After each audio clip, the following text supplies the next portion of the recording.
চলো তোমাদেরকে আজকে 1 = 2 এটা প্রুভ করে দেখে। তাহলে ধরি a = b।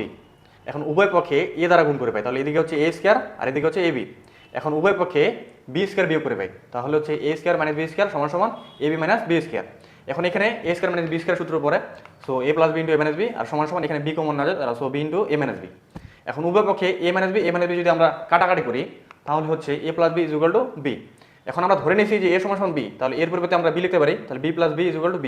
ঠিক আছে, তাহলে এখানে হচ্ছে 2b আর এখানে হচ্ছে b, তাহলে 2 = 1, উভয় পক্ষ থেকে যদি b b কাটে দেওয়া যায় তাহলে 1 = 2। তাহলে ম্যাথমেটিক্যালি আমরা প্রুভ করলাম 1 = 2। চলো আরেকটু কাজ করি। সো এখন আমরা উভয় পক্ষে 100 দ্বারা গুণ করি, তাহলে 1 × 100 = 2 × 100, তাহলে 100 = 200। মনে করো তুমি তোমার এক ফ্রেন্ডের কাছে 200 টাকা ধার নিলা।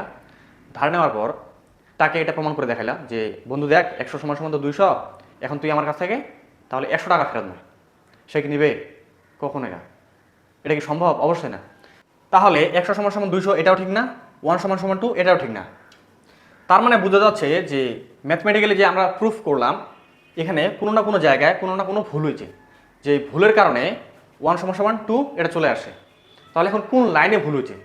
আমরা যদি উপর থেকে 4 নম্বর লাইনে আসি, এখানে আমরা a - b দ্বারা উভয় পক্ষে কাটাকাটি করেছি। আচ্ছা চলো আর একটু দেখি যে a - b, a = b, তাহলে এর পরিবর্তে b লেখা যায়, তাহলে b - b, b - b মানে হচ্ছে 0। তার মানে উভয় পক্ষকে আমরা 0 দ্বারা ভাগ করছি বা কাটাকাটি করেছি। তাহলে এটা কি ম্যাথমেটিক্যালি ঠিক আছে? ম্যাথমেটিক্যালি কোনো কিছুকে যদি আমরা 0 দ্বারা ভাগ করি তাহলে যে মানটা আসে বা রেজাল্টটা আসে সেটা হচ্ছে অসংজ্ঞায়িত, যার কারণে এরকম উল্টাপাল্টা অ্যান্সার চলে আসতেছে।